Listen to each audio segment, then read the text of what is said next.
તો વિશ્વનું સૌથી મોટામાં મોટું મંદિર જે 100 એકરમાં ફેલાયેલું છે, તમને ખ્યાલ છે ભારતમાં નથી, તો ક્યાં છે બાપુ? કંબોડિયામાં છે.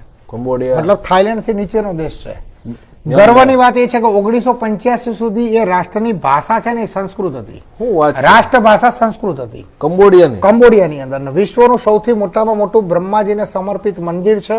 યુટ્યુબ ના માધ્યમથી ઘણા બધા વિડીયો છે, જોઈ શકશો. એનું નામ છે અંકોર વાટ.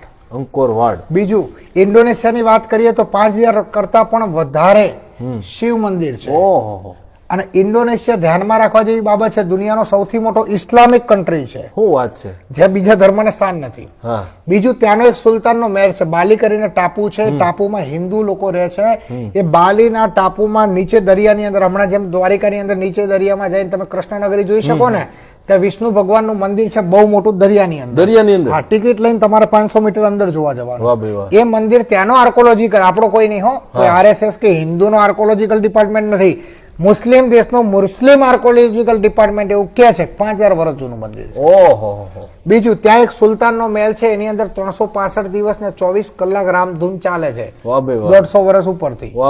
આ ઉદાહરણ ભારતમાં ઓછું છે નથી, બરોબર છે. ત્યાં તમે જાઓ એટલે રોજ સાંજે મૂક નાટકો, મતલબ એક્શન કરીને સમજાવે, બરાબર, એવા મૂક નાટકો આજે ઇન્ડોનેશિયાની અંદર રોજ રામાયણના થાય છે. અને વિદેશથી લોકો